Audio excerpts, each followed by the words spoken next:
So, good afternoon everyone. We are the last reporter. Kami ang last group for Nissan. Our topic is types and characteristics and identification of learners with difficulty with self-care.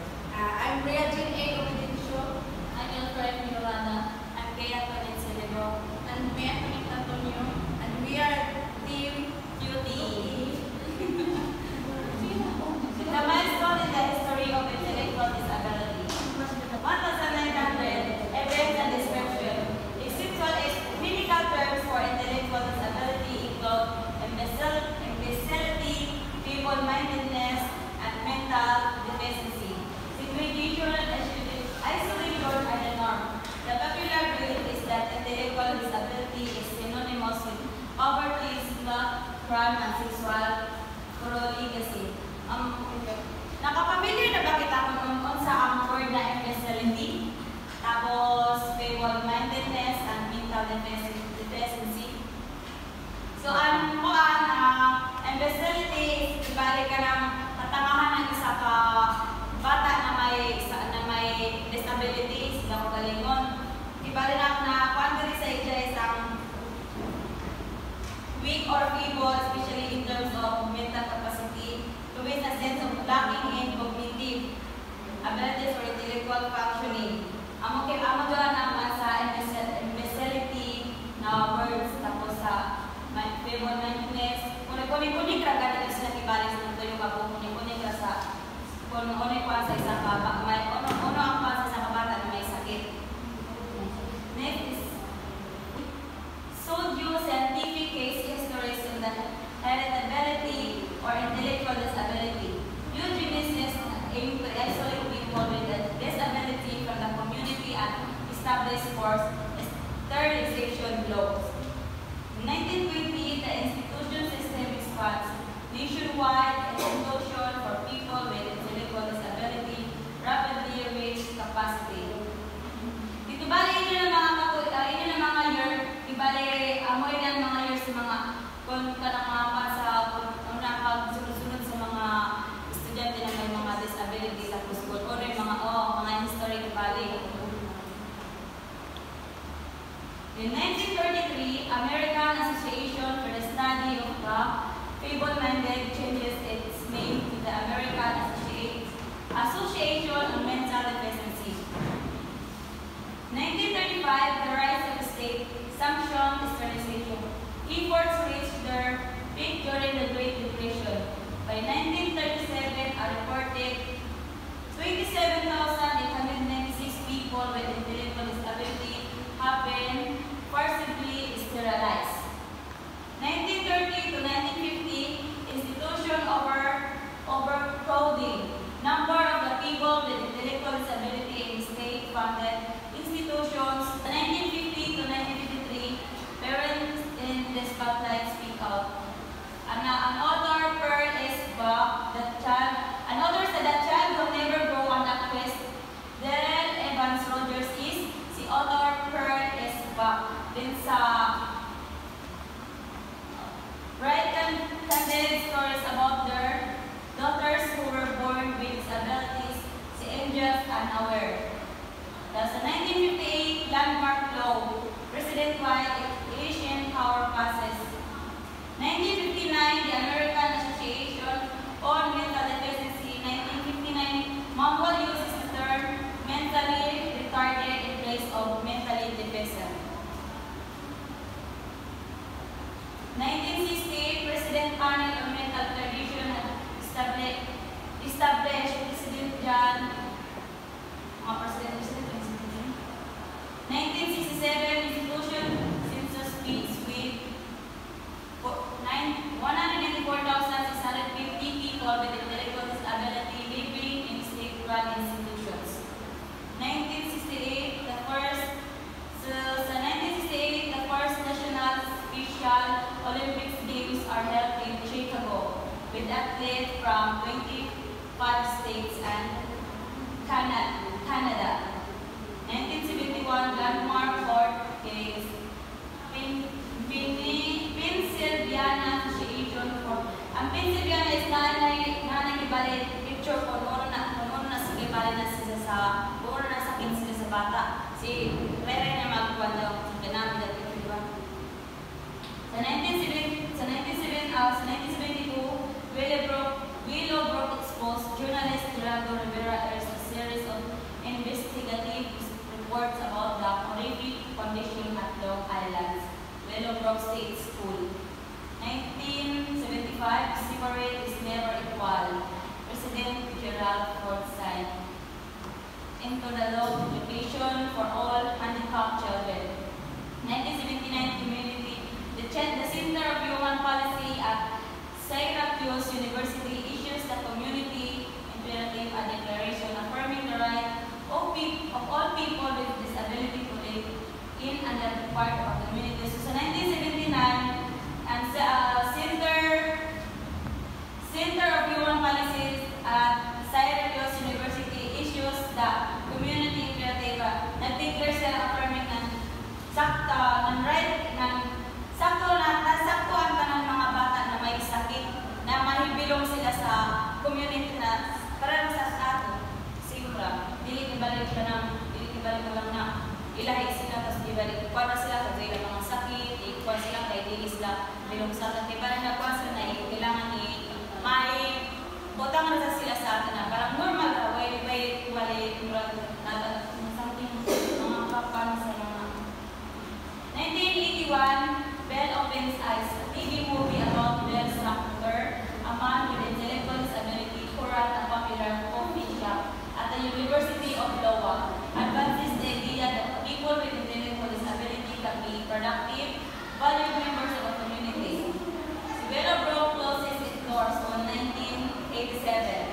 The American with Disabilities Act is passed, protecting the civil rights of all people with disabilities in 1990.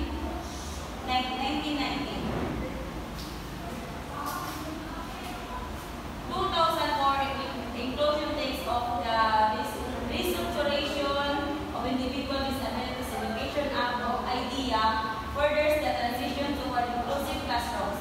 All students receiving special education services must now also be involved with art progress in the general classroom. 2010, IDEA celebrates 35 years. The U.S. Department of Education commemorates the 35th anniversary of EDFA. President Obama calls the 1975 passage. In the 19th century, the term imbecile, from the Latin word for weak and feeble, was given as a level for less severe degree of intellectual disability.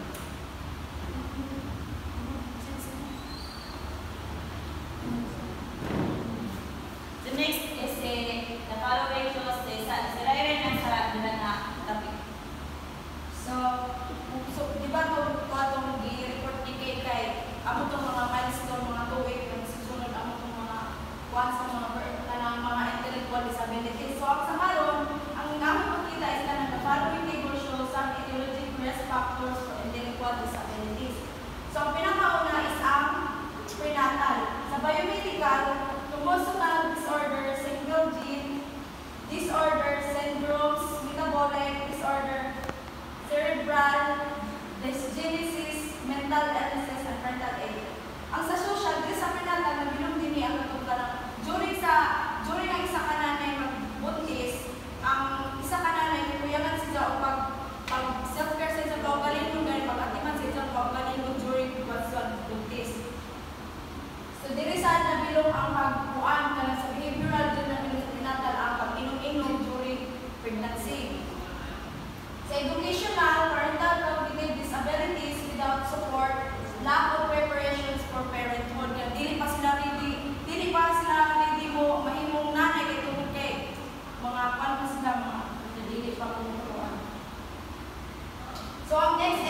ang pag-inom-inom, tapos kuyan sila sa pagkanang mga check up gani kay kanang dili ko sila kuan sa ilang kuan ni pagbuntis. So, sa postnatal, sa biomedical, traumatic brain injury, malnutrition, seizure, disorder, meningoencephalitis, degenerative disorder. Ang sa social is impaired child caregiver, lack of adequate stimulation, family poverty, chronic illness in the family, and institutionalization. Dili na bilog sa postnatal ang child abuse, neglect, domestic violence, and inadequate safety measures, social deprivation, difficulty child behaviors. Sa educational, impaired parenting delay diagnosis, and inadequate early intervention services inadequate.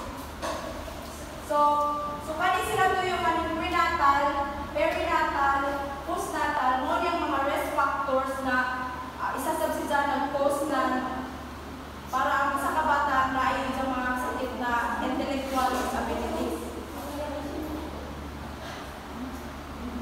So, mo proceed sa mga kahit sa sakit sa mga mga bata. Ang pinakauna is ang Down syndrome. Sa pinakalas dati sa PPT, makita niyo yung unang itsura sa Down syndrome, fetal alcohol spectrum, fragile syndrome, phenylketonuria, Prader-Willi syndrome, o Williams syndrome.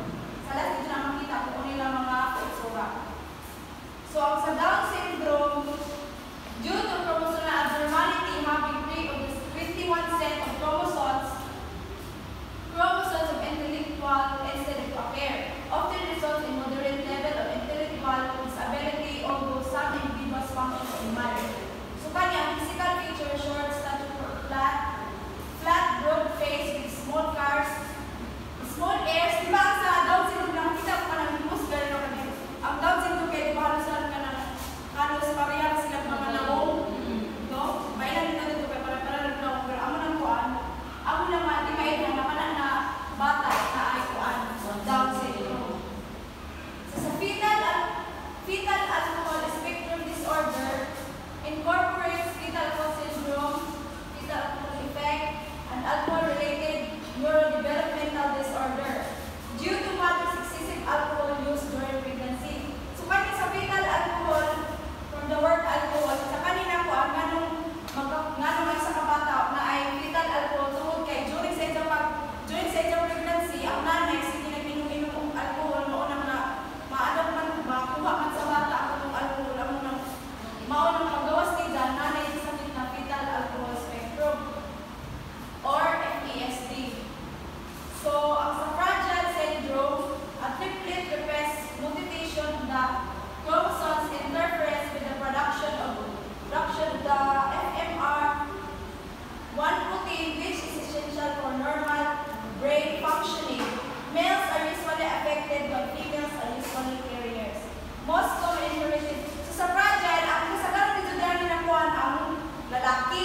Ang babae, di ba ang may nagkuhaan carrier para kay males are usually affected, but females are usually carriers. So, ang next is phenylketonuria. Phenylketonuria or PKU, genetically inherited or condition in which a child is born without an important enzyme needed to break down acid phenylalanine. Doctors can diagnose PKU and treat it with special diet which them have normal intellectual development. Sa Prader-Willi syndrome, ang muling caused by deletion of a portion of chromosome 15, infants have hypotonia and may have to be tube feed. Associated with intellectual and learning disabilities, behavior problems are common such as impulsivity, aggressiveness, temper tantrums, obsessive, compulsive behavior, self-injuries, behavior such as skin picking, delayed motor skills, short stature, small hands, and feet profiles. Paniguin niya syndrome na over sa pagka-overbreed. proceed na sa sa mga IQ, range of intellectual disabilities, percentage of population of expectation. Sa mild IQ, nag-range siya of 50 to 55 to 70. Ang isang percentage is 85. May appear to be delayed, but prior to school entrance may be similar to peers with respect to social skills, motor skills, and immune percentage is 10. Academic expectation above grade level. Vocational success is skilled third workshop, highly structured class supported with behavioral methods and trainings. Ang sa CBERT naman, ang isa IQ range is 20 or 25 to 35 to 40. 3 to 4 ang isa percentage. Increase medical, motor, and neurological problems, basic free academic skills, limited sight, vocabulary, success in group homes where they can be emotionally closely. So sa profound, ang last is ang profound. Ang IQ range nila is below 20 to 25. Ang isang percentage is 1 to 2. Often multiple motor and neurological problems of mentative communication system. So, sinta sa severity, ang mild is no obvious conceptual differences for high school. Katanay mo. So, dili na ta sa characteristic of learners with intellectual disabilities. Number 1 is cognitive functioning. Sa cognitive functioning na ang learning rate, memory, attention, generalization, and maintenance, and the last is motivation. Sa number 1, sa cognitive functioning, ang mga naay intellectual disabilities, ang ila memory is like dili ka kung pang long term, short term ra ang sa. So sa kanisan sa cognitive functioning, ang learners with intellectual disabilities, dili sila makapunong. Kaya nila ang attention span nila nagkuan sa asa ka. Generalization and maintenance, they have difficulty in transferring generalization.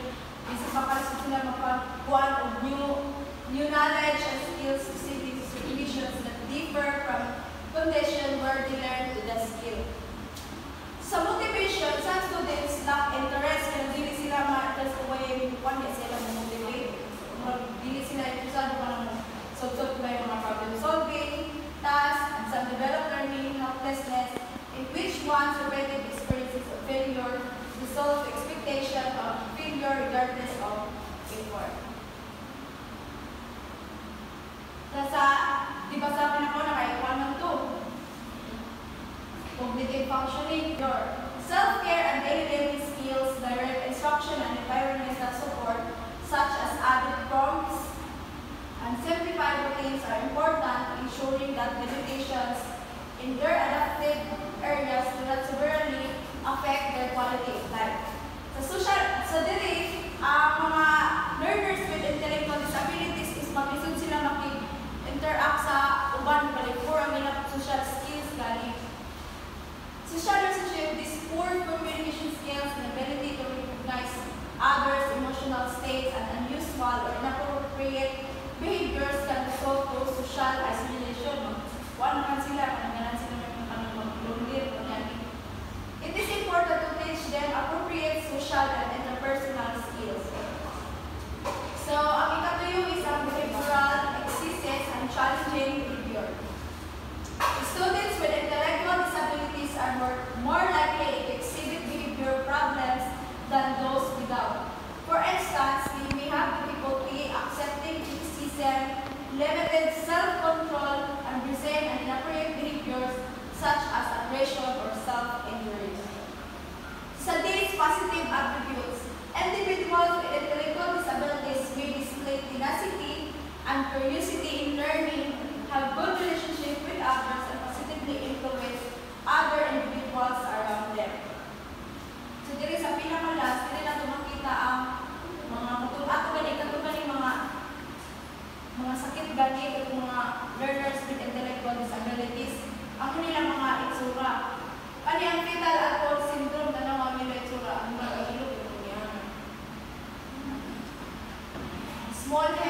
small eye opening, low nasal bridge, flat mid face, smooth syndrome, tas din upper lip, ilan nito. Tapos mo niya ang Down syndrome, ito pinunang sa ng Down syndrome, kaya para rin sila mga naon. Ang Fragile syndrome, o di sila mong ragbay pagka, ano ganito, uun. Kaya mo, dito sa fragile, ang mga, ano niya, is ka nagtagalan mga lalaki. Morning felinity, tuloria, mental retardation, seizure, eczema, ang Fragile syndrome kani, inaginawa yung kanang gamay gani. O, tanawa ang kuan. Tanawa ninyo ang 1 year old na ay kuan, Williams syndrome. Tapos pagka 3 years old, 16 years old ka man, pero naman na rin pula, no? Tanawa. Ato na, thank you na. So, mga ni ang Prader-Williams syndrome. Bujang, kami nila magbujang na murag, ang ina pagkatawag ay laylay, kami. Lusya, ano na sila tanong. Ano na sila. Unsa na nga sakit? Unsa na nga sakit? Unsa na nga sakit? What is the Prader-Williams syndrome? Ang dako, minadalala, pero ang ilang diri, grabe kagamay, thank you. So, that's all. So, let's proceed to the second kuan 6.2. So I am the next reporter, 6.2. Principle and strategies of teaching and designing IEP for learners with difficulty with self-care. Learners with intellectual disabilities, IDs, is specifically have difficulty remembering information and are technically slower at attending to us. So learning intellectual disabilities is na ay pag-hinay at ijang pag-remember sa mga information galing lagi kuan sa tagatag sa teacher na kuan. So we have exhibit low motivation to learn. So hinay ay kuan ang ijang motivation kung may mga kuan sa ijang galing pag-approach na dapat kuan gud siya pag tudlo kay intellectual disabilities is hinay nga catch up sa mga tasks.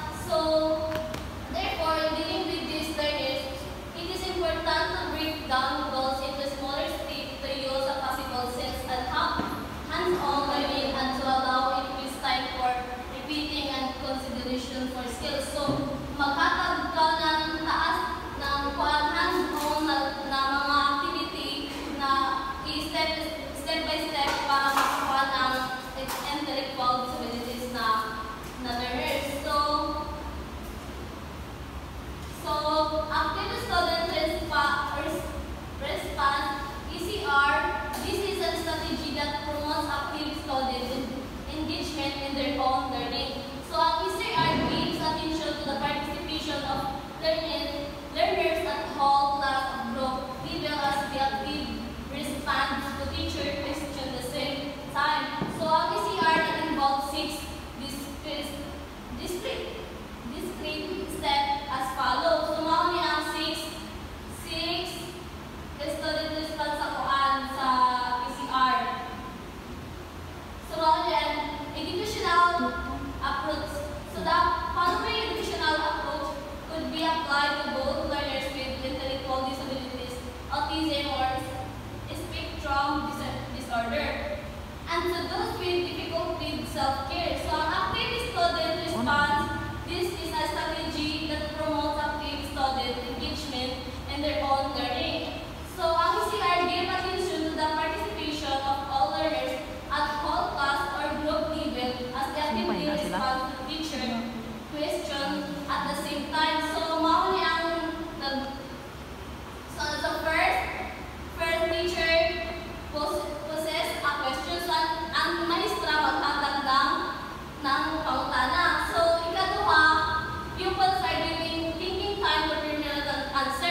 paper with responses such as ABCD, true or false, or like or dislike, at presented in the figure below. So, mao ni ang i-answer sa pagkuan sa response individual na kung i-answer sa task, mao ni ang i-answer ABCD or true or false or like or dislike.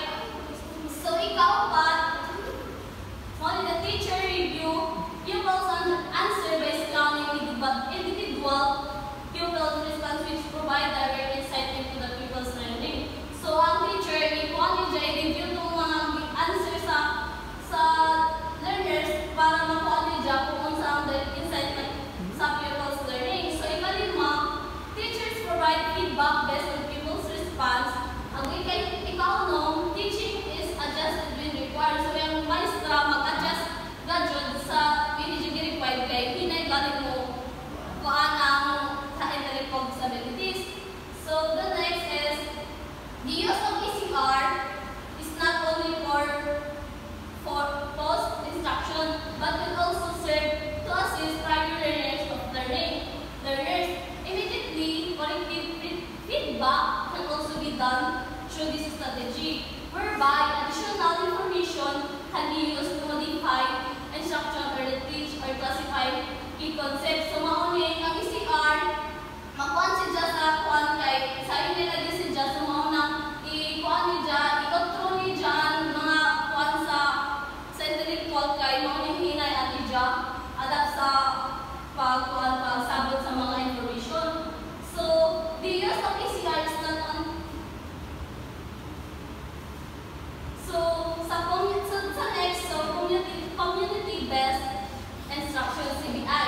So, this is a strategy or instructional method that promotes the teaching and use of academic and functional skills in the learning in the trial environment. So, the setting as the task should be relevant and each appropriate to the learners, the core or any CBI program must be directly related to the areas that prepare students to the function in the community.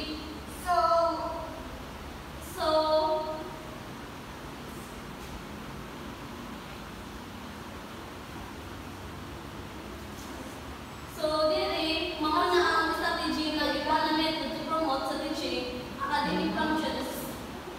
So, is kamutong ikuan ang task will be relevant or appropriate sa age na nakuhaan sa the learners.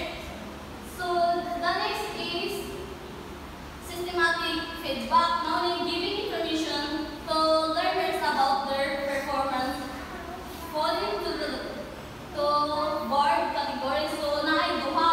So, ang first, praise and other forms of confirmation or positive reinforcement for correct response. So, mauni ang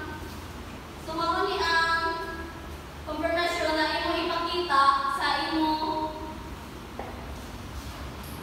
katatan na dapat sakto kuan siya. So, ikaduha, error correction for incorrect response when giving feedback. It's become effectively when it's specific, immediate, or positive, frequent, and different. So, si Hayward et al. 2017, si John Juan, positive reinforcement could also be used every time that learners learn new skills or practices a skill. This is a great way of motivating learners, but make sure there is reinforcement are appropriately given to each child. So, mauni ang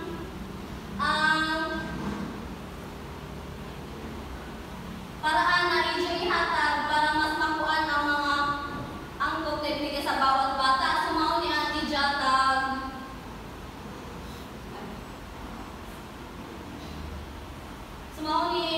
makahatag ng bagong kuan sa mga new skill sa effort practice skill. So, proceed kita sa direct and frequent measurement. So, ang measurement is direct with its objective records the learner performs of the behavior of interest in the natural environment for that skill. skills, while it is frequent, means awkward or regular basis. So through measurement, the teacher keep a record of the improvement and challenges the learners have. So tagpuan na sa record ang mga kuan sa achieve sa ka-intellectual kuan para makita ang improvement of challenges sa learner na naa sa ila na learn. So sa play-based learning, this is an hand-on approach with play activities were used teach cognitive skills to learners with intellectual disabilities. In this way, the learners feel like they are nakuha na sila nagduwa para makuha na nila na ang sa hands-on na mga activity na this is way. So na-feel na nila na nagduwa na sila pero nakakatong sila ng learning sa ilang pagsabot sa kuan sa task. So next is technology application. So technology application, some learners are highly motivated by using technology-based tools. So they are computer games and tasks that are instantly rewarding and motivating that provide instant feedback about their response. So ang ilang pag-response kalit ng pagpag-atag ng answer pag di mo kayo pagpangutan na sa teacher na kung nila ang response na kung. So this could be used so learners can practice a skill on their own. So ang mga learners na intellectual disabilities, makakuan sila sa ila kaugaling na makabayo. So audiobook could also be used so learner can listen to stories, PowerPoint presentation, or on the other hand, could have picture combined with short sentence. So makakuan gihapon ang audiobook na magamit nila pagkuan sa mga story, sa PowerPoint presentation para makuha nila ang task na kuan kung makuha ka nila kay hindi madagi sila mo remember sa kuan sa mga information or mga activities. So our keywords about the action or the photo. Through these tools, listening and writing skills could be developed including report writing, creative writing, descriptive writing, recall or information event, and the use of adjective and verbs. So maundong, so sa mga tools na maghatag ng writing skills, include ang reporting, writing, i-recall nila, mabalik na, mas makuha nila, mas ma-remember nila kung sa paamagi na na tools na skills na mag-report or mag-creative. So, ako itong mas makuha nila ang adjectives at verbs. So that's all. Thank you. And the next reporter will be Ate Antonio. So about the next topic, which is trend and issues in teaching learning with difficult with self-care, mga trends and issues about sa pag-eskwela sa mga tao na with intellectual disabilities. So many studies have found that learning with and without disabilities were proved to have higher achievements and improved skills through inclusive education. Furthermore, having separate environments provide a context of exclusive of those who fail to reach the average learner and behavior characteristics expected of them. Inclusion makes learning without disabilities and every teacher offering the capacity of learning with disabilities, which produce low self-determination and self-esteem among learners and disabilities.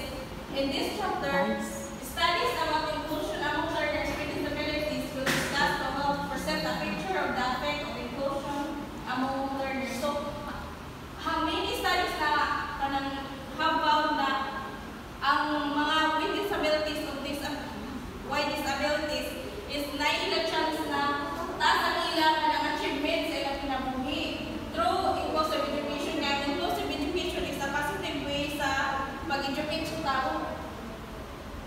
Ito ay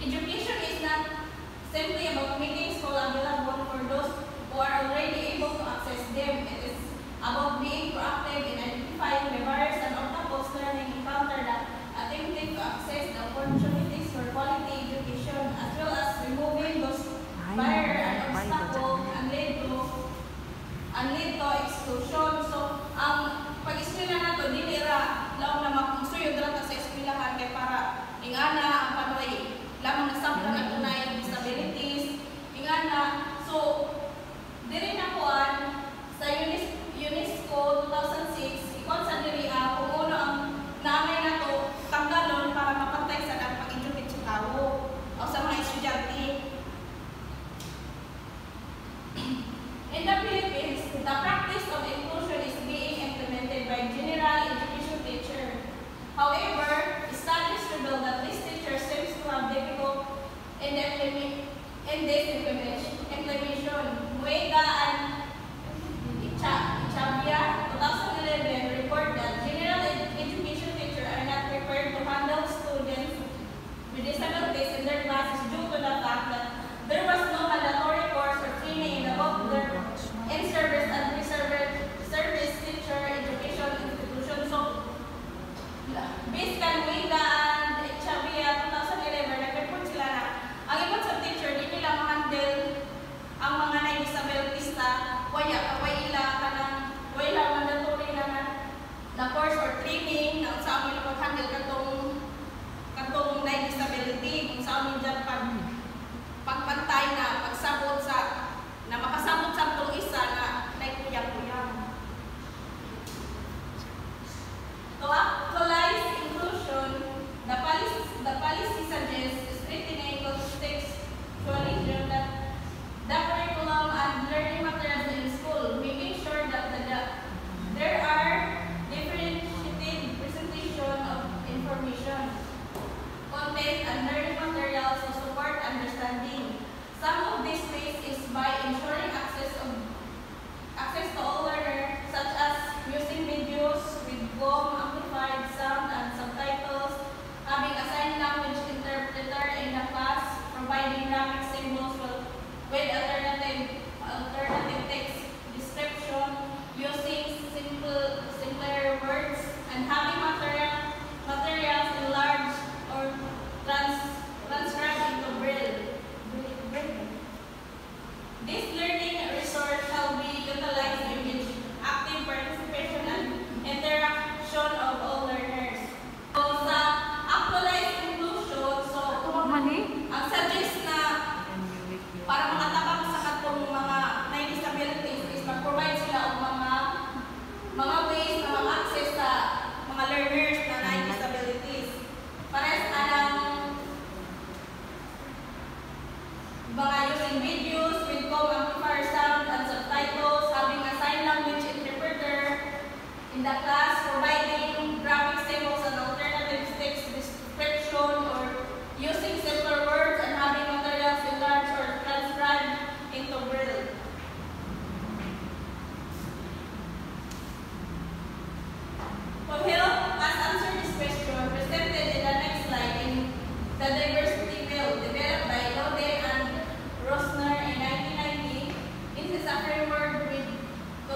without disabilities. Kaya sa conclusion, kuno dili ra advantage ini sa mga na ay disabilities, but also to those without disabilities. Kaya dapat pantay-pantay with disabilities man or